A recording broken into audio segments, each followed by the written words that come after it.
Hey everybody, welcome back to the channel. I'm Dane, your host. I hope you're doing great wherever you may find yourselves, and blessings to all of you wonderful people out there. Today I'm starting a new playlist called Ranking the Epic Tracks, and in this playlist I will talk about and rank the epic tracks from a specific band or artist. Today is Led Zeppelin. There are 13 songs total, so a baker's dozen, and I've decided to move my qualification for an epic track from 8 minutes to 7 minutes. So minimum of 7, maximum can be whatever. So coming in at number 13, Dead Last, a good song, not a great song, is from Physical Graffiti, and that is the song In the Light. 8 minutes and 44 seconds. The intro from John Paul Jones is just amazing. It's very hypnotic. It's near gothic-like, I think, or it would fit right into something of a movie that has a gothic taste or flavor to it, if not downright a haunting or a thriller, that kind of thing. It also has a Baroque quality to it. The vocals come in to add to that mystique, if you will, from Plant. And of course, you have another song about hope, like Stairway to Heaven, because Plant sings, "In the light you will find the road," and he repeats that. And you have that wonderful organ from John Paul Jones after that, which is kind of the motif, if you will. So then you get all the instruments that come in after that, and you have Plant at some point singing, "Hey, hey." It's great. I love the way that he does that. This is essentially a John Paul Jones song. I believe he composed and wrote most of the music. Correct me if I'm wrong. But regardless, John Paul Jones, what he contributes to the song is the best part. It's a headphone song for me. You have the soothing vocals from Plant, and the ending with Plant's voice. He just really sells it to drive everything home in the climax, if you will. So 13, In the Light. Next is the wonderful Carousel Alhambra from In Through the Outdoor. Perhaps my favorite song on the album, maybe my second favorite. But regardless, it's another a song for me that I have to play when I play the album. It's another song that's all about John Paul Jones for the most part. Bonham's drums that he fills where he has the fills, or just dynamite as well. Essentially, this is a progressive rock song because not only is it 10 minutes and 34 seconds, but it's got all the hallmarks of a prog song despite being long. It's got, the wonderful keys and flourishes from John Paul Jones, and just an overall, it has that prog aesthetic. And I've said this before and I'll say it again, for some reason, even though the song doesn't sound anything like Rush's The Camera Eye, I think the two are worth playing back to back at some point, at least for me. Anyway, it's a cool progressive rock song. At the approximate 4-minute mark comes some softer tones to alternate with the main motif here. Then you get this wonderful acoustic interlude from Jimmy, which is just dynamite. Then you have this introspective part where you have Jimmy and Plant combining their skills here for a while, and then you get this not pure disco or pure dance, but this is kind of quasi disco dance section that comes after that late in the song. The keys and the guitar in this song just kick ass, especially the keys from Jones. And as I said, the drums have these little fills that just kick ass as well, and the end is great. So Carousel Alhambra, number 12. Number 11 is the Rain song. If you're a big Led Zeppelin fan, you know the story of the song. Essentially, the song before it, on the album, was supposed to be an instrumental, and Plant was like, "No, we got to put lyrics to this. This song is worthy of lyrics," and he came up with them. But the two songs, the song remains the same. The Rain song, in many ways, despite the fact that they added lyrics, are really one song. They're night and day. They're light and shade, if you will. This is a soft side of the band, of course. I think it's a wonderful, and Plant's voice here is just a treasure. He's speaking to his beloved. It's just fabulous. Essentially a love song. And you have different ranges of his voice. You have the soft and soothing vocals, but other times he has that high range that we know and love Plant to do at times. And then Jimmy's acoustic treatment goes wonderfully with Plant's phrasing, regardless of what or how Plant is singing. All the lyrics are dynamite too. Lush strings make the song great as well. Lush keys from Jones. At the 5.5 minute mark, it picks up in intensity. And when Plant sings "I Know That I Love You So" is just amazing. Get goosebumps. And then when Plant stretches the syllables out in the song is wonderful too. Of course, you get that falsetto when he sings "A Little Rain Must Fall." Great lyrics, great song. Coming in at number 11, the Rain song. Number 10 is "How Many More Times." Almost 8.5 minutes from the the debut album, Led Zeppelin 1. This follows after "I Can't Quit You, Baby," but the two songs merge into one another. There's no break between the two songs, which is quite nice. And of course, the song has begun because you get the wonderful John Paul Jones bass line of dung dung da dung dung dung dung dung dung, and of course you get the guitar later where Jimmy comes in with dun dun dun dun dun dun. It's great. I love this song. You have these swirly, crashing things, psychedelic things coming from Jimmy's guitar at the time. I think he's playing the Dragon. Yes, he is playing the Dragon, I believe, on this song, if not the whole album. His Telecaster. Essentially, it's a "Why You Treat Me So Bad" song, and of course, Plant sings the wonderful lines, "Please Be True." Delivery's great. This is very similar to Jay Giles' band song "Love Stinks," because there's a part where Plant sings about how "I give you everything you need, diamonds, pearls, etc." And in the Jay Giles band song, "I gave you diamonds," something like, I've been through diamonds, I've been through meeks, one thing's for sure, love stinks, right? So very similar in message here. The instrumental section with the blistering, echoing guitar is amazing. Psychedelic and proto-metal goodness at its best.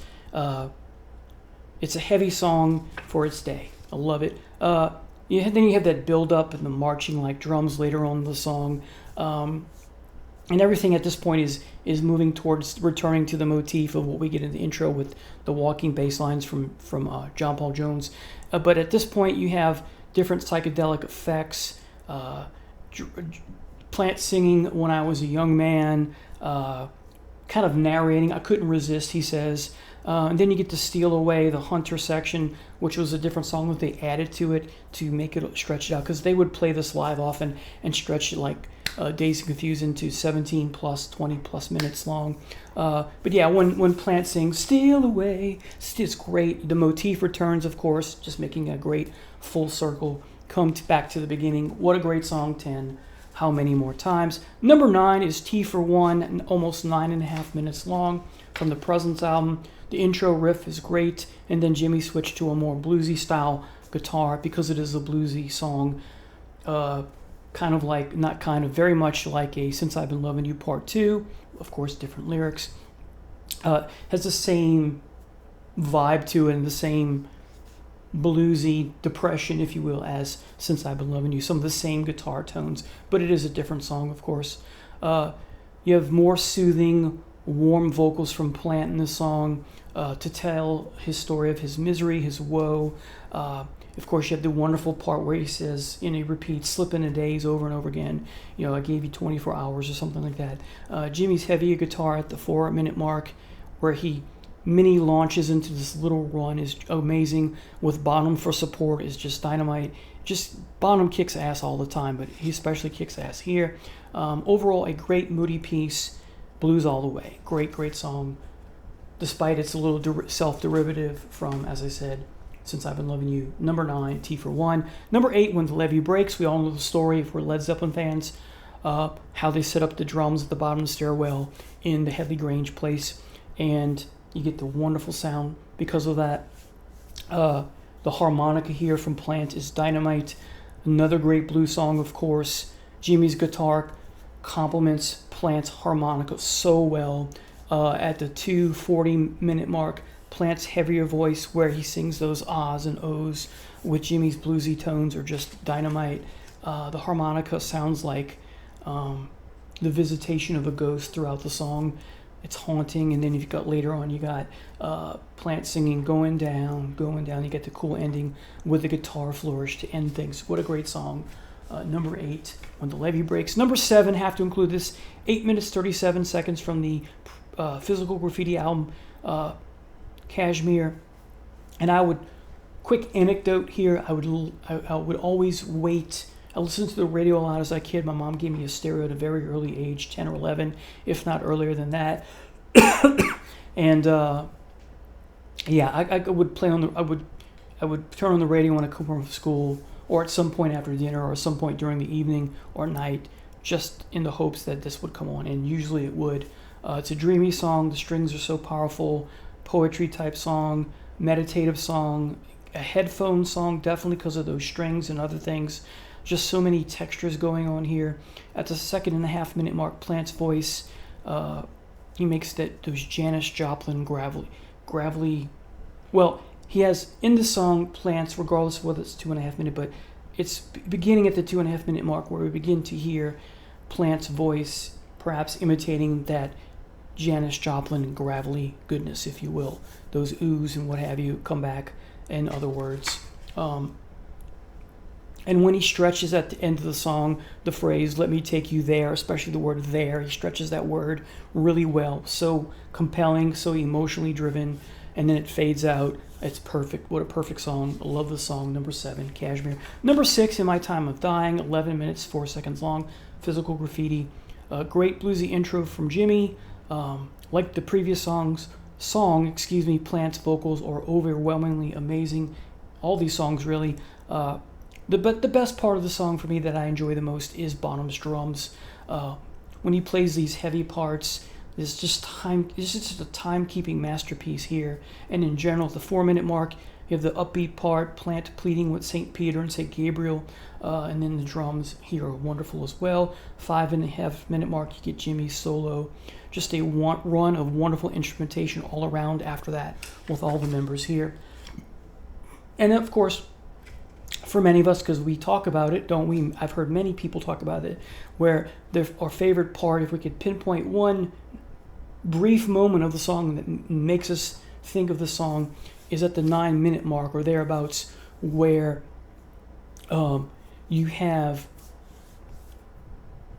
Bonham just do this little heavy crashing on the cymbals. Da-da-da-da-da, just great. I love it. And this is after Plant has sung "Oh My Jesus" a number of times. And you have the guitar at the end with the take it, right? Coming after that. And then, of course, the song ends with Plant singing, "My dying, dying, dying." And then someone literally coughs in the studio to screw things up, but they keep it. And then you hear someone go, Plant sing, "Cough, do-do-do-do-do," Jimmy doing a little noodling, and then the song is over. And then you get, of course, Houses of the Holy after that. Great song. Number 6, In My Time of Dying. Number 5, No Quarter from Houses of the Holy. Perfect 7 minutes. John Paul Jones is the best part of the song. It's dreamy. It's haunting. Of course, I think of the movie. The song remains the same every time I hear this. The Jack the Ripper sequence, right? That mask is so grotesque and creepy and haunting. It's a trippy song. It's got, because of those keys, it's very psychedelic. It's slow and plodding, but in a good way. A song about Norse mythology it's got a Norse mythology flavor to it because of Plant singing "The Winds of Thor Blowing Cold." Jimmy's guitar motif. At some point in the song, it works so well with John Paul Jones's trippy keys. Overall, the keys have a warmth to them. The setting of the story, of course, is cold, so it's a little ironic. Plant's voice is a treasure here. It's warm despite the cold weather in the song. They carry news that must get through. These warriors trying to carry some news that is so important. It's one of their best songs. Love this song. Just a taste of why Led Zeppelin is one of the greatest bands of all time. John Paul Jones has a slight solo at some point in the song, then his bass and Jimmy's guitar kicks in, that comes on top of other keys, perhaps a mellotron, I believe. It's an 11 out of 10 song for me. That's the highest I go. If I made a 12 out of 10, it would be that.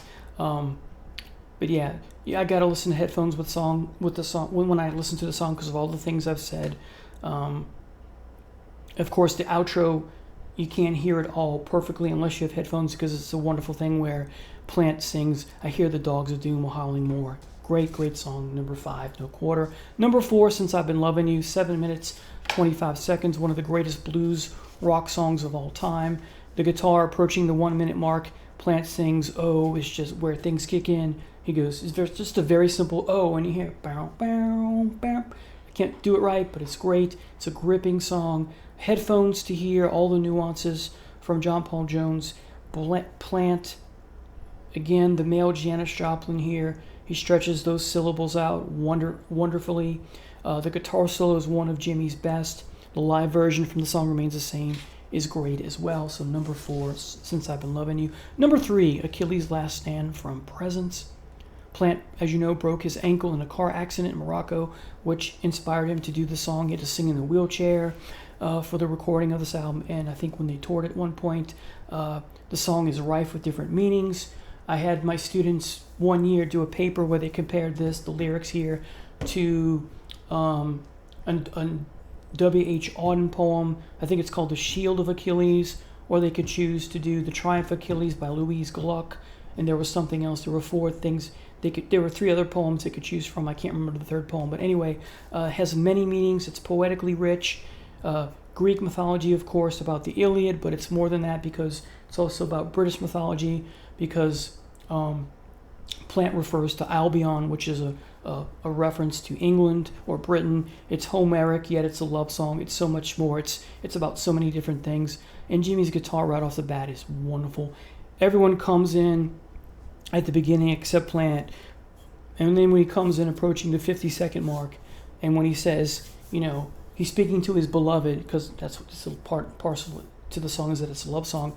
They're going off to war, and how could he say no? He says to his beloved. And like In My Time of Dying, what makes the song so wonderful and rich is those fills from Bonham. All 4 members are amazing here. Go figure, it's Led Zeppelin. Plant's voice is great. Jimmy's amazing riffs and solos. John Paul Jones's finesse here is great, but Bonham's drums with those heavy crashing cymbals at times, just wonderful, especially towards the end. Just great. Jimmy's solo at the 4-minute mark is wonderful. The instrumental section comes in and out let me say this. You have that, as I said, Jimmy Page's solo begins the 4-minute mark, but then you have other instruments coming in and out to play along with Jimmy, which is a nice touch. Plant's woes here are great, and the ending of the song returns to the beginning to make everything full circle with that kind of going off to war.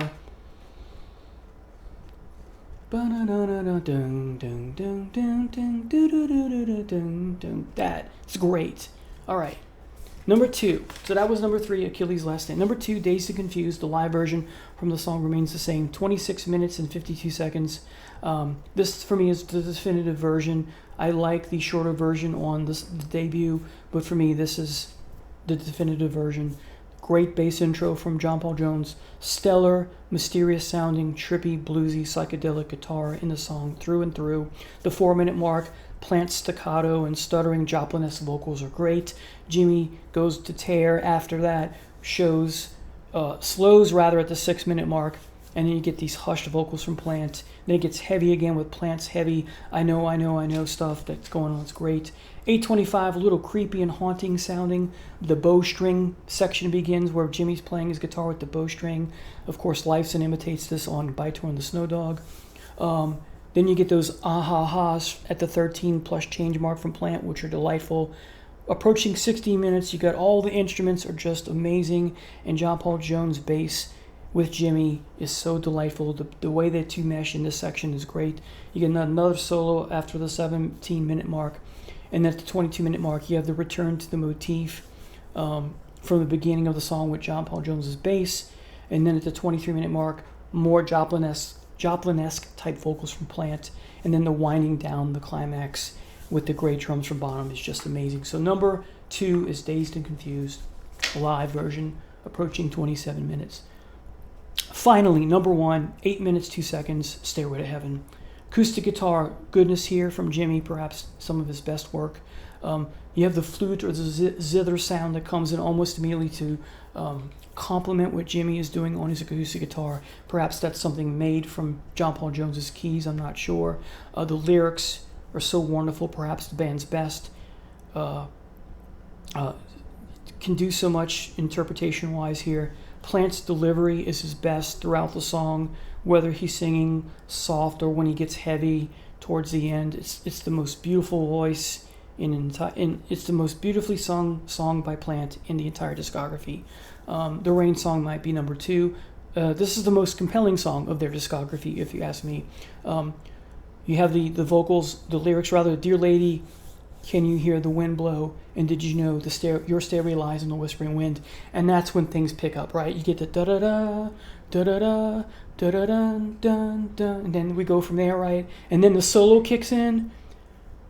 I'm blown away every time I hear this, even though I've heard this song a million times. It gets me each and every time. I get emotional, as you can see.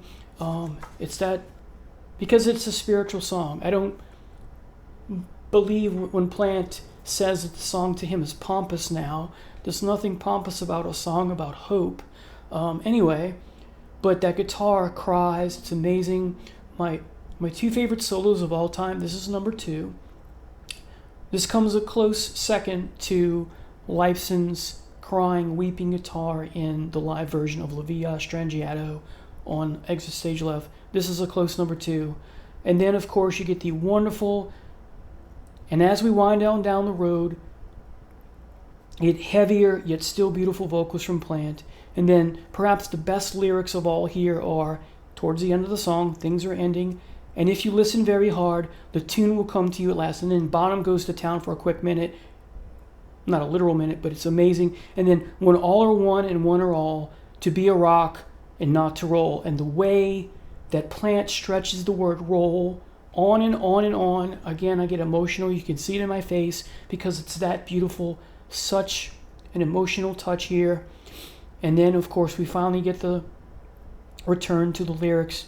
And she's buying a Stairway to Heaven, and it ends abruptly. What a great song. So there you have it, folks. Stairway to Heaven, my favorite epic track from Led Zeppelin. All right. Thank you so much for watching. Take care. Bye now. See you next time.